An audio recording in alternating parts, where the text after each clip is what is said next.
누가복음 16장 14절에서 31절 말씀입니다. 누가복음 16장 14절에서 31절 말씀입니다.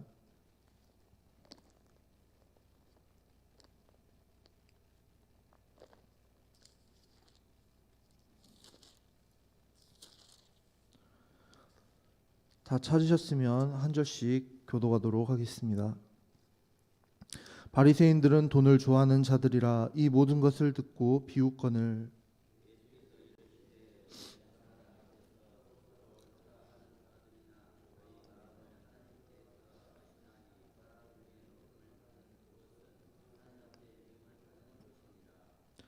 율법과 선지자는 요한의 때까지요 그 후부터는 하나님 나라의 복음이 전파되어 사람마다 그리로 침입하느니라.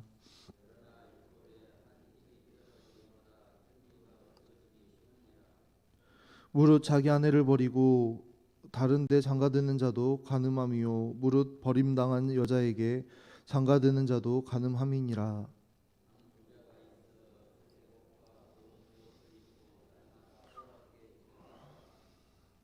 그런데 나사로라 이름하는 한 거지가 헌데투성이로 그의 대문 앞에 버려진 채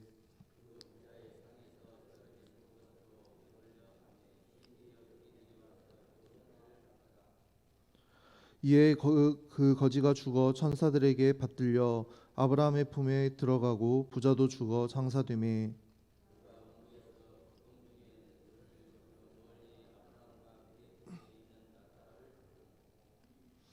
불러 이르되 아버지 아브라함이여 나를 긍휼히 여기사 나사로를 보내어 그 손가락 끝에 물을 찍어 내 혀를 서늘하게 하소서.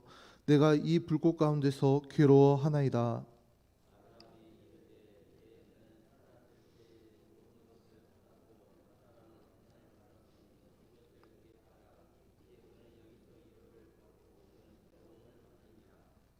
그뿐 아니라 너희와 우리 사이에 큰 구렁텅이가 놓여 있어 여기서 너희에게 건너가고자 하되 갈 수 없고 거기서 우리에게 건너올 수도 없게 하였느니라.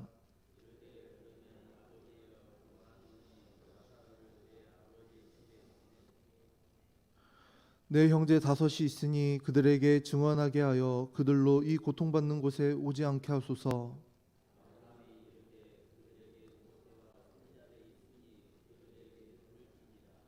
이르되 그렇지 아니하나이다. 아버지 아브라함이여 만일 죽은 자에게서 그들에게 가는 자가 있으면 회개하리이다.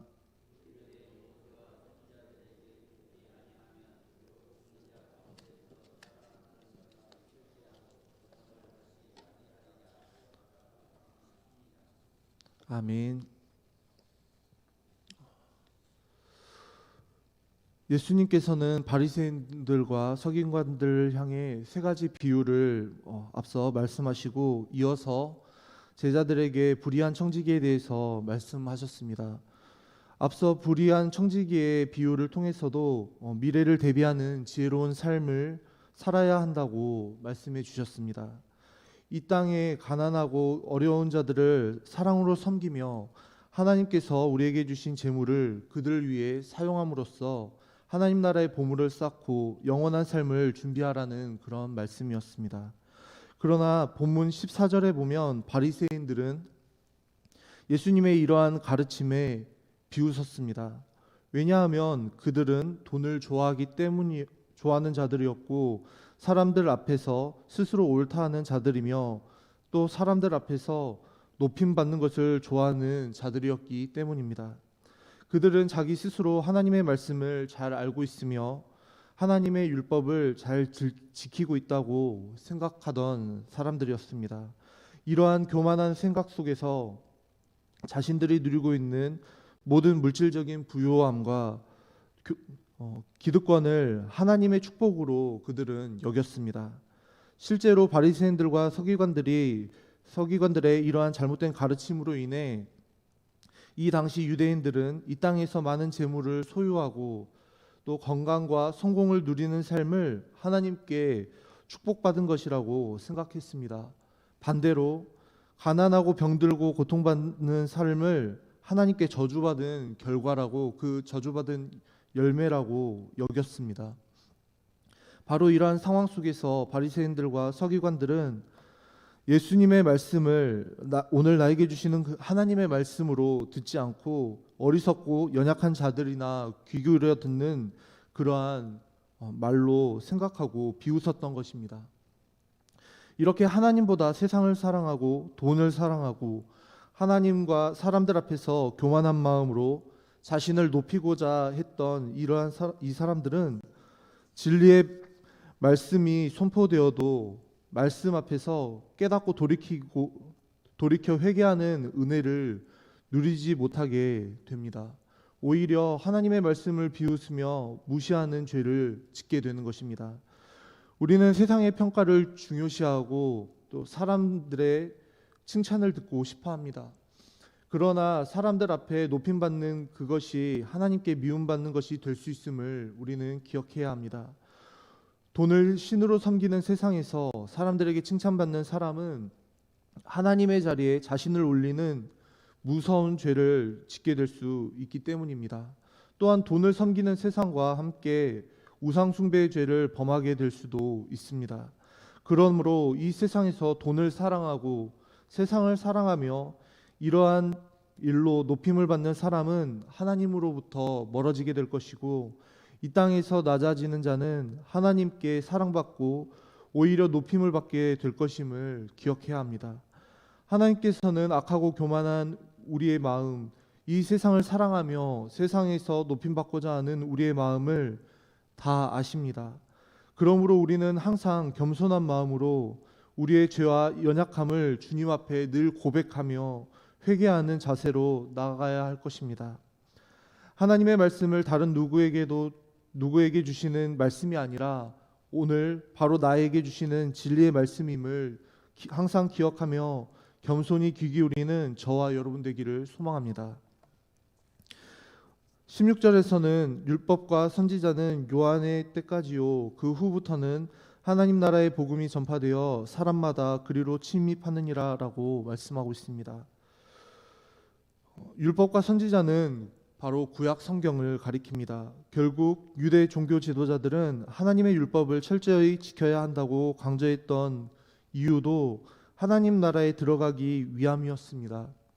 하나님께서는 구약 성경을 통해 하나님의 나라를 보여주시고 약속하셨습니다. 이 하나님 나라에 대한 약속의 말씀은 세례 요한의 때까지라고 예수님께서 말씀하십니다. 세례 요한은 마지막 선지자로서 하나님의 약속이 성취될 것임을 선포했고, 그 약속을 이루실 메시아의 오심을 예수님 앞서 예비했습니다. 그리고 이제 예수 그리스도께서 오셔서 본격적으로 하나님 나라의 약속을 성취하고 계십니다. 율법과 선지자인 구약 성경을 통해 예언되고 선포된 하나님의 나라가 이제 예수 그리스도의 오심과 함께 임하여서 예수 그리스도를 믿고 그 이름을 힘입는 자들, 그 이름을 의지하는 자들은 실제로 하나님의 나라를 맛보고 경험하며 그 하나님 나라의 백성으로서의 삶을 누리게 되는 것입니다. 하지만 교만과 자기의로 가득 찬 바리새인과 서기관들은 하나님 나라의 성취이신 예수님을 비웃고 조롱하며 그들이 그렇게 강조하고 가르치던 하나님의 나라를 오히려 대적하고 있음을 보게 됩니다. 17절에서는 그러나 율법의 한 획이 떨어짐보다 천지가 없어짐이 쉬우리라 라고 예수님께서 말씀하고 계십니다. 예수님께서 율법과 전혀 다른 이야기를 하고 계시는 것이 아니라 오히려 바리새인과 서기관들이 하나님께서 주신 율법의 본뜻과 다른 가르침을 주고 있는 것이고, 예수님께서는 온전한 하나님의 말씀을 성취하고 완성시키려 오셨음을 말씀하고 계시는 것입니다. 마태복음 5장 17절에서는 그러나 율법의 한 획이 떨어짐보다 천지가 없어짐이 쉬우리라 라고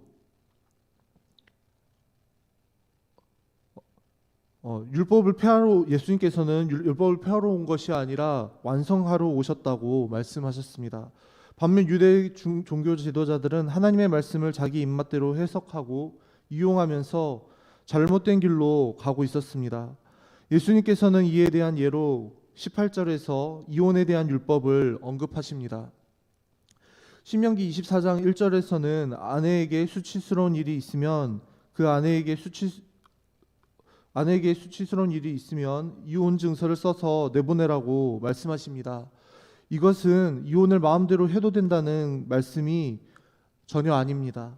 오히려 악한 자들이 함부로 자기 아내를 버리지 못하도록 하나님께서는 안전장치로 두신 것입니다.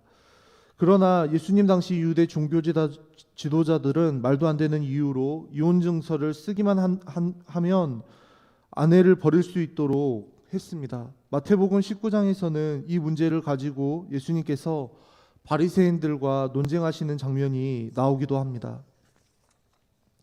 오늘 본문에서는 이렇게 간단한 말씀으로 예를 드시면서 이런 식으로 너희 종교 지도자들은 율법을 제대로 이해하지 못하고 있고 하나님의 뜻과는 전혀 다른 방향으로 율법을 심각하게 왜곡시키고 있음을 지적하고 계시는 것입니다. 그러면서 예수님께서는 하나님 나라의 백성다운 삶이 어떤 모습인지 또 율법을 철저히 따르는 삶이 어떠해야 하는지를 오늘 부자와 나사로의 비유를 통해서 말씀해 주고 계십니다. 19절부터 21절 말씀은 부자와 나사로의 비유에 대한 말씀입니다. 한 부자가 31절까지입니다. 한 부자가 있었는데 그는 자색 옷과 고운 베옷을 입고 날마다 호화롭게 즐길 만큼 부유한 삶을 살았습니다. 자색 옷과 고운 베옷은 그 당시 매우 고급스러운 옷이었습니다. 옷감이었습니다. 그런데 나사로라고 하는 한 거지가 헌데투성이로 그 부자의 집의 대문 앞에서 지냈습니다. 그는 비참한 몰골로 부자의 집에서 나오는 잔반이라도 얻어먹을 것을 기대하며 거기서 지냈던 것입니다. 피부가 다 상하고 골마서 비참한 신세였습니다. 그는 매일매일 호화로운 잔치를 벌이는 부자의 집에서 나오는 잔반을 얻어먹으려고 왔지만 아무런 도움을 얻지 못한 채 대문 앞에 쓰러져 굶주려 죽어가고 있었던 것입니다. 그런 나사로를 개들이 와서 핥아줍니다. 결국 거지 나사로는 죽게 되고 또 그 집의 부자도 죽어 장사하게 됩니다. 나사로라고 하는 이름은 그 이름 뜻은 하나님께서 도우신다라는 뜻을 가지고 있습니다. 그러나 거지 나사로는 죽을 때까지 그 누구의 도움도 받지 못하고 부자는 오히려 죽어 장사된 것과 다르게 나사로는 제대로 된 장례식도 치르지 못했음을 보게 됩니다. 하지만 죽은 이후에 나사로는 천사들에게 붙들려 아브라함의 품에 안기게 되고 부자는 음부에서 고통을 받게 됩니다. 음부는 죽음 이후에 죄인들이 가게 되는 영원한 형벌이 있는 장소를 의미합니다. 그곳에서 부자는 멀리 아브라함과 그의 품에 안겨 있는 나사로를 발견하게 됩니다. 그리고 부자는 아브라함에게 이렇게 요청합니다. 24절 말씀을 제가 읽겠습니다. 아버지 아브라함이여 나를 긍휼히 여기사 나사로를 보내어 그 손가락 끝에 물을 찍어 내 혀를 서늘하게 하소서. 내가 이 불꽃 가운데서 괴로워하나이다. 음부의 고통이 너무도 심해서 너무도 괴로워서 저 천국에서 물 한 방울이라도 입에 떨어뜨려 주기를 간청하고 있는 것입니다. 그러나 이 부자의 모습에서 우리는 자기 집 대문 앞에서 구걸하며 지내던 나사로의 존재를 부자도 이미 알고 있었음을 알게 됩니다. 그는 온몸이 만신창이가 된 모습으로 잔반이라도 얻어먹기를 바라던 그 거지를 알고 있었고 그의 이름 또한 나사로였던 것을 알고 있었습니다. 그러나 그는 이 땅에 살 동안에 나사로를 전혀 도와주지 않았고 그에게 전혀 도움을 주지 않았고 거들떠보지도 않았습니다. 그리고 그는 땅에서 살 때와 마찬가지인 교만하고 악한 생각 그대로 신분이 낮은 나사로에게 심부름을 시키면 자신이 원하는 것을 얻게 될 것이라고 생각하고 이런 요청을 하는 것입니다. 이에 대해 아브라함은 대답합니다. 25절에서 26절 말씀을 제가 읽겠습니다. 예, 너는 살았을 때 좋은 것을 받았고 나사로는 죽은 고난을 받았으니 이것을 기억하라. 이제 그는 여기서 위로를 받고 너는 괴로움을 받느니라. 그뿐 아니라 너희와 우리 사이에 큰 구렁텅이가 놓여 있어 여기서 너희에게 건너가고자 하되 갈 수 없고 거기서 우리에게 건너올 수도 없게 하였느니라. 아브라함은 부자를 도와줄 수 없는 이유를 두 가지로 설명하고 있습니다. 먼저 첫 번째는 부자는 살아있을 때 좋은 것을 받았지만 나사로는 고난을 받았기 때문이라고 얘기합니다. 이것이 바로 하나님 나라의 원리입니다. 이 땅에서 사는 동안 세상을 사랑하며 자기만을 위한 삶을 살며 모든 것을 누렸던 사람은 영원한 심판을 받아 괴롭게 될 것이고, 이 땅에서 가난한 마음으로 살았던 자, 하나님을 사랑하고 가진 것이 넉넉하지 못해도 자신보다 어려운 이웃을 돕고 이웃을 사랑했던 사람은 영원한 하나님 나라의 영광 속에서 위로를 얻고 기쁨과 평안을 누리게 될 것입니다. 두 번째로, 이 땅에서의 삶이 끝나고 나면 음부에서 고통받으며 지낼 것인지 하나님 나라에 들어가 하나님의 품에 안기게 될 것인지가 결정될 것입니다. 그리고 그 이후에는 다시 선택할 수 있는 기회가 주어지지 않는다는 사실입니다.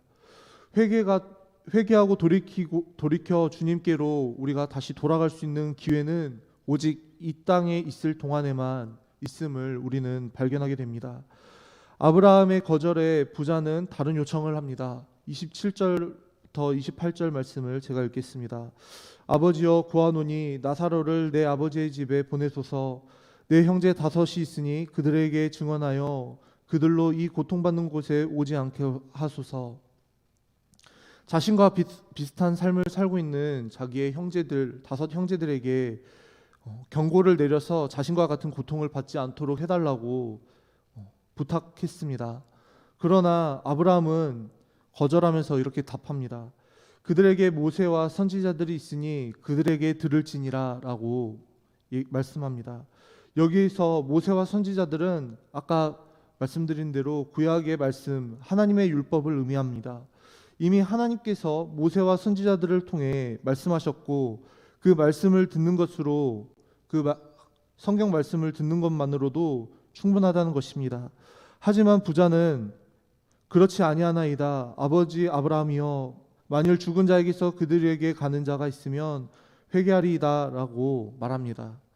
그냥 하나님의 말씀을 듣는 것만으로는 충분하지 않고 이미 죽은 사람이 다시 살아나서 다시 부활해서 죽음 이후에 이런 심판이 있으니 깨닫고 회개하여 돌이켜서 하나님이 원하시는 삶을, 하나님의 말씀에 순종하는 삶을 살라고 경고하면 듣게 될 것이라고 이렇게 말하고 있는 것입니다.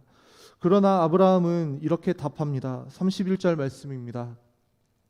모세와 선지자들에게 듣지 아니하면 비록 죽은 자 가운데서 살아나는 자가 있을지라도 권함을 받지 아니하리라 하였다 하시니라. 예수님께서는 하나님께서 보내신 예수님의 말씀을 듣고 비웃는 사람들에게 오늘 이 말씀을 하고 계십니다. 하나님의 말씀 앞에서 겸손히 자신을 돌아보며 그 말씀에 순종하기 위해 힘쓰지 않는다면 아무리 크고 놀라운 기적이 일어난다고 해도 사람은 변하지 않는다는 말씀입니다.